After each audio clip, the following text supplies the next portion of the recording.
lulusan pesantren itu tidak hanya harus menjadi ustadz ya Ustadz? Ya, Masya Allah. Bisa juga menjadi insinyur, arsitek, dokter, bahkan profesor itu dan lain-lain. Iya. Tapi profesi ustadznya jangan ditinggalkan. Ya, betul. Assalamualaikum warahmatullahi wabarakatuh. Teman-teman pemirsa, selamat datang di channel Darul Quran Mulia. Kembali lagi bersama saya Jundi Al-Faruq. Ada banyak sekali pertanyaan dari teman-teman tentang Darul Quran Mulia. Seperti apa kurikulumnya, kemudian bagaimana kegiatan pembelajaran di dalamnya. Dan pada episode kali ini, alhamdulillah kita telah mengundang satu narasumber yang luar biasa, Ustadz Dr. Abdul Ghani M. Hum. Assalamualaikum Ustadz. Waalaikumsalam warahmatullahi wabarakatuh. Bagaimana kabarnya Ustadz? Alhamdulillah, luar biasa. Seperti kelihatan lebih segar Ustadz. Mudah-mudahan antum juga seperti itu. Amin, amin, amin. Syukron Ustadz.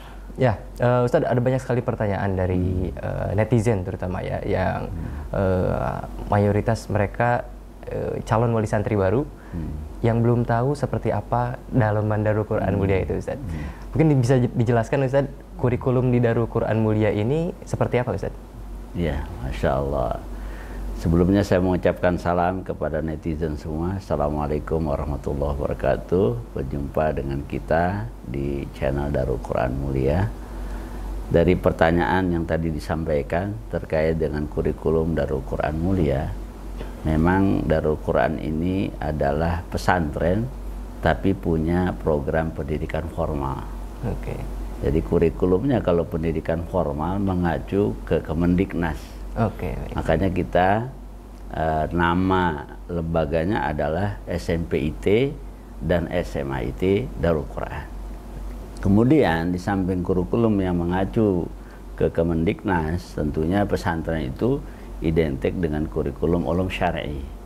Makanya di kita selain kurikulum tadi yang saya sebutkan mengacu ke Kemendiknas dalam pendidikan formal, kita juga ada kurikulum ulum syar'i seperti tauhid, fikih, kemudian bahasa Arab dan lain sebagainya. Itu ada juga dalam kurikulum terpadu Darul Quran Mulia.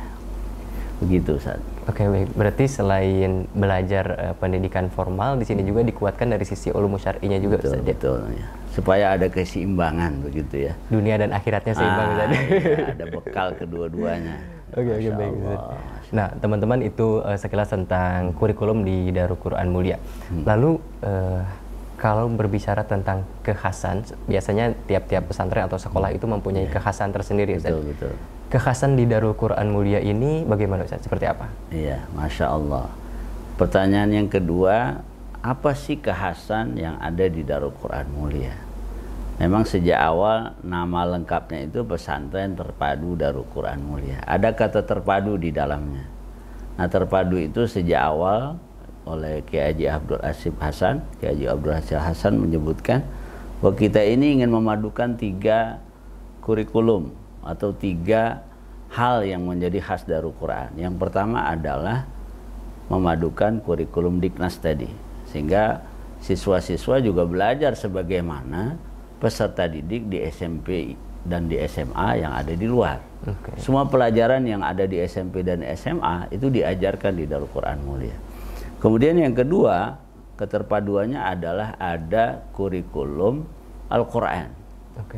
Ya, Al-Quran itu bukan hanya kegiatan ekskul, tapi memang dia kegiatan pembelajaran yang wajib diikuti. Sehari ada 3 kali program pembelajaran Al-Quran. Ba'da subuh, kemudian ba'da asar, dan ba'da maghrib. Biasanya dibagi 3 itu. Kalau ba'da subuh untuk setoran hafalan baru, ba'da asar untuk murajaah, kemudian ba'da maghrib untuk mempersiapkan setoran ba'da subuh. Kemudian yang ketiga adalah kurikulum pembinaan karakter. Kita ketahui saat ini tentunya karakter ini menjadi hal yang sentral ya. Nah, maka di sana ada kurikulum pembinaan akhlak, karakter para santri. Nah, diharapkan mereka juga selain cerdas tapi juga soleh. Selain mereka pinter tapi kemudian menjadi orang-orang yang baik. Begitu kurang lebih. Berarti semua santri diwajibkan mengikuti program Al-Quran yang tadi Ustaz, 3 pertemuan yang tadi. Iya, iya. Kalau berbicara tentang Al-Quran, ada nggak Ustaz targetan khusus dari Darul Quran Mulia kepada santri di sini gitu Ustaz? Iya. sejak awal ketika pesantren ini dirintis, ya kita punya target. Harapan besarnya adalah santri yang belajar di Darul Quran selama 6 tahun dari SMP sampai SMA, harapan idealnya adalah mereka bisa menghatamkan hafalan 30 juz.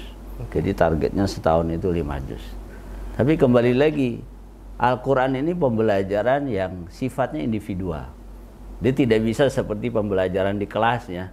Misalnya fikih selesai semua, selesai begitu ya. Yeah. Dipukul rata, kemudian selesai KKM, semua dianggap mampu dalam menguasai pembelajaran tersebut. Kalau Al-Quran sangat individual, sehingga kemampuan santri itu tidak bisa digeneralisir. Misalnya SMA kelas 12 hafal 30 juz semua, itu tidak bisa digeneralisir seperti itu. Karena dia akan sangat dipengaruhi oleh kemampuan motivasi dari individu santri tersebut. Bisa jadi ada santri yang belum sampai di kelas 12 selesai mereka 30 juz. Lebih cepat. Tapi juga ada santri yang tidak bisa mencapai itu. Karena itu ada kemampuan individual yang sangat menentukan. Tapi kemudian pesantren Darul Quran Mulia juga memberikan batasan ya. Kalau itu target yang ideal, misalnya 15 juz di SMP, tapi kemudian ada capaian minimal yang harus mereka bisa kejar. Yaitu targetnya 8 juz di SMP misalnya. 8 juz selama 3 tahun itu? Ya, jadi ada target minimal, tapi kemudian ada target yang ideal. Nah harapannya santri itu bisa berkompetisi untuk target yang ideal. Tapi ada standar yang umum yang harus mereka tuju, ya mereka harus mencapai target minimal tersebut. Itu Ustaz, kurang lebih Masya Allah. Luar biasa kalau melihat dari targetan-targetan dan kekhasan yang ditanamkan di Darul Quran Mulia ini, berarti santri selain mereka paham tentang pelajaran, Al-Qurannya bagus, akhlaknya bagus, kalau kita lihat lulusannya juga ternyata luar biasa, lulusannya unggul ya Ustaz ya. Masya Allah. Nah, keunggulan di pesantren terpadu Darul Quran Mulia ini seperti apa Ustaz? Ya, keunggulan yang paling utama tentunya ya di bidang Al-Quran tadi ya. Di bidang Al-Quran kita punya sarana, wasail yang sangat banyak. Sejak awal kita ingin menjadikan Al-Quran itu sebagai keunggulan. Karena itu nama pesantrennya Darul Quran. Maka wasail untuk mencapai tujuan tersebut, kita mulai misalnya tadi, dari waktu yang dialokasikan. Luar biasa, 3 kali pertemuan dalam sehari. Kalau satu hari, 1 kali pertemuan misalnya 1 jam, berarti 1 hari 3 jam santri mendapatkan kesempatan untuk mempelajari Al-Quran.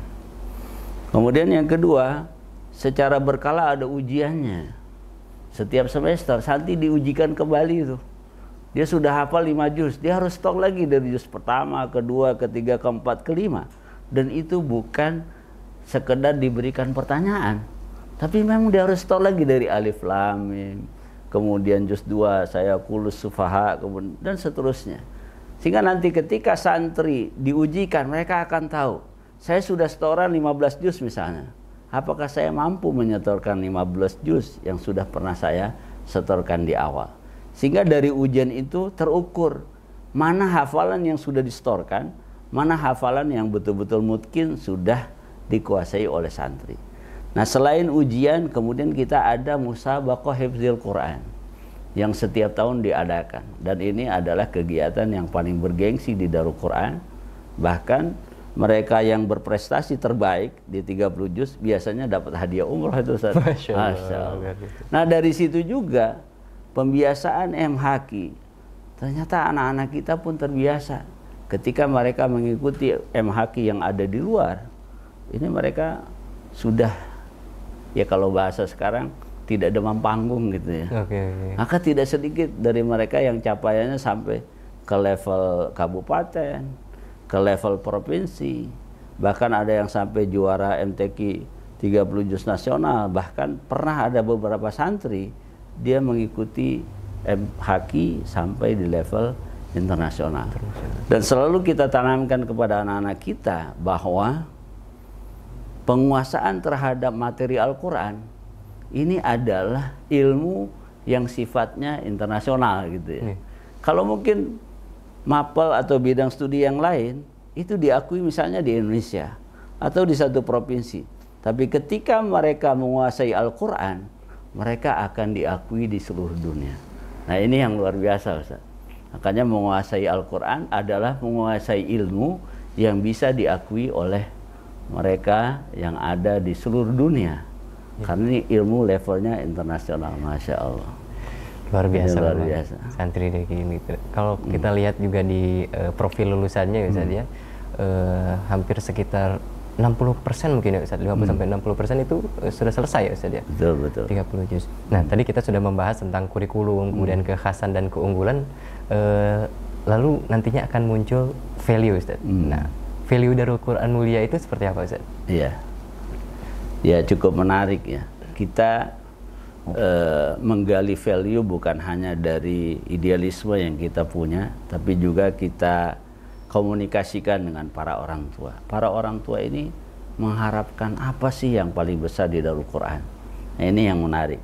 Ternyata para orang tua pertama kali menempatkan value yang paling tinggi dan mereka harapkan anak-anak mereka bisa mencapai itu adalah dari sisi akhlak. Ini yang menarik Ustaz. Ternyata akhlak itu ya memang sesuatu yang sangat mahal saat ini. Betul. Di tengah mungkin ya ujian tantangan anak-anak kita berbeda dengan kita dulu. Media sosial yang sudah akrab dengan dunia mereka, mungkin mereka banyak melihat contoh-contoh yang kontraproduktif dengan apa yang mereka dapatkan dalam pembelajaran Islam atau ulum syar'i. Akhlak itu menjadi ya poin strategis kita ya. Karena itu pembelajaran akhlak ini bukan hanya menjadi tanggung jawab misalnya satu guru musyrif asrama, bukan. Akhlak ini menjadi tanggung jawab seluruh guru, seluruh asatidzah yang ada di Darul Quran. Guru kelas misalnya tidak hanya menyampaikan atau mentransfer knowledge, pengetahuan kepada siswa, tapi dia juga harus melihat mana di antara materi pengetahuan ini yang harus menjadi karakter anak-anak kita. Guru Al-Quran, dia juga memperhatikan itu, bukan hanya setoran hafalan anak-anak. Makanya Ustadz Abdul Hasim menyampaikan dalam satu kesempatan bahwa kita dalam mengajarkan Al-Quran itu ada 3 level. Yang pertama adalah hafizul huruf. Kita hanya menghafalkan huruf-huruf Al-Quran, kalimat Al-Quran. Tidak berhenti sampai di situ. Ada hafizul ma'ani. Kita juga menghafalkan, memahami kandungan Al-Quran. Tapi tidak sampai di situ. Yang paling tinggi adalah hafizul qiyam. Bagaimana menjaga nilai-nilai yang ada di dalam Al-Quran. Nah kita harapkan nilai-nilai yang mereka dapatkan dalam Al-Quran menjadi akhlak. Kan begitu Rasulullah SAW ya. Betul. Ketika istrinya ditanya bagaimana akhlak Nabi. Akhlak Nabi adalah Al-Quran. Nah kita berharap betul akhlak dan Al-Quran ini dia menjadi sinergi yang luar biasa.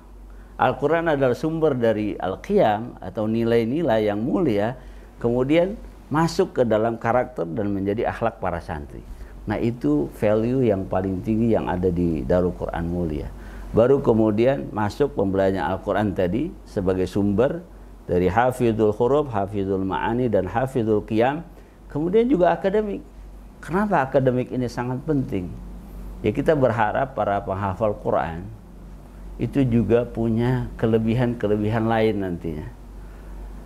Di Darul Quran ini ya dengan pembelajaran di SMA misalnya yang sudah ada 6 rumpun, di situ ada ilmu kesehatan, di situ ada MIPA terapan, di situ ada ilmu sosial dan lain-lain. Ini kita harapkan santri juga punya peluang. Ketika mereka selesai di Darul Quran, punya hafalan, alhamdulillah kalau sampai 30 juz, tapi kemudian mereka bisa kuliah di program studi yang tidak hanya ulum syar'i. Mungkin ada yang memilih misalnya studi di IPA misalnya, di situ ada ilmu kesehatan, ada kedokteran, kemudian ada yang memilih arsitektur jurusannya, mungkin ada yang memilih ilmu hukum, psikologi, sehingga dengan begitu kita harapkan santri-santri kita dengan kemampuan Al-Quran yang menjadi basis dalam akhlak mereka, tapi kemudian mereka bisa memilih profesi yang berbeda ya. Mungkin nanti akan lahir dokter juga yang hafal Quran, arsitek yang juga hafal Al-Quran, kemudian mungkin para advokat yang juga hafal Quran, mungkin juga ya orang-orang teknik insinyur yang juga hafal Quran. Ini harapan besar dari Quran Mulia. Dan ini sungguh terobosan ya. Karena biasanya dua hal ini tidak bisa dipadukan. Tapi mudah-mudahan, dan kita sudah optimis dari sudah banyaknya alumni Darul Quran, ternyata mereka mengambil prodi juga yang sangat beragam. Saya sudah bertemu dengan seorang alumni, ternyata dia menjadi seorang arsitek. Kita ketemu seorang alumni, ternyata dia sudah selesai di ilmu hukum, ada yang teknik dan lain sebagainya. Nah, ini mudah-mudahan menjadi bekal generasi baru yang akan datang, yang bisa jadi lebih hebat dari kita semua. Itu harapan kita semua, Ustaz. Amin, amin ya rabbal alamin. Masya Allah. Masya Allah, luar biasa ternyata proses pembelajaran Darul Quran Mulia ini. Kalau saya melihat data juga, ternyata lulusan Darul Quran Mulia ini yang tahun kemarin ya Ustaz ya, 50% itu di jurusan MIPA gitu ya, eksak. Kemudian di 30%-nya sosial, kemudian baru sisanya ulum syar'i. Ternyata lulusan pesantren itu tidak hanya harus menjadi ustadz ya Ustaz. Ya, Masya Allah. Bisa juga menjadi insinyur, arsitek, dokter, bahkan profesor itu dan lain-lain. Tapi profesi ustadznya jangan ditinggalkan. Ya, Ustadz itu tugas utamanya, itu tugas profesi utama. Tapi setelah itu sampingannya adalah seorang arsitek, gitu ya. Yang hafiz Quran juga. Jadi ustadz itu yang utama, hafizul Quran itu yang utama. Tapi kemudian profesi tambahnya dia arsitek, dia dokter, kemudian nanti ada yang jadi psikolog dan lain sebagainya. Jadi tetap ustadznya jangan ditinggal. Ustadz yang utama, kemudian profesi lanjutannya macam-macam ya Ustadz. Iya, beragam begitu. Oke, sangat menarik ya teman-teman semuanya. Kita berbicara tentang value Darul Quran Mulia, ternyata luar biasa ya bagaimana Kiai Abdul Hasib Hasan benar-benar menanamkan value-value untuk mendidik santri-santri kita. Berbicara tentang value tadi Ustadz, sebetulnya apa alasan Darul Quran Mulia menanamkan value tersebut sehingga itu menjadi value yang dipakai gitu sampai sekarang? Masya Allah. Nah, ini Darul Quran Mulia memang sejak awal, kalau Ustaz Abdul Hasib menyebutkan sebagai sahibur risalah ya, memang kita ingin melanjutkan risalah dakwah Nabi. Dan Rasulullah kan begitu. Beliau punya kemampuan yang sangat beragam. Beliau bukan hanya sebagai seorang imam dalam ibadah spiritual, tapi seorang pemimpin, ahli strategi. Beliau juga seorang pebisnis dan lain sebagainya. Ya, kalau kita melihat, ya itulah yang ideal. Karena manusia itu punya beragam kemampuan, punya potensi yang sangat beragam. Karena itu ya, Darul Quran Mulia ingin memaksimalkan potensi dari masing-masing santri sampai dia mencapai pada kemampuan maksimalnya. Kan masing-masing orang punya bakat, potensi yang beragam. Nah, tugas Darul Quran adalah bagaimana mengangkat seorang peserta didik sampai pada potensi yang paling maksimal. Ya, dengan begitu akan sesuai. Karena Islam ini juga membutuhkan keragaman potensi, kemampuan, skill itu. Termasuk Darul Quran ini sebagai lembaga dakwah, tentu yang didakwahi akan sangat beragam begitu ya. Kalau seorang arsitek kemudian dia punya komitmen dalam dakwah, maka dia akan lebih mudah ketika mendakwahi orang-orang yang ada dalam komunitasnya.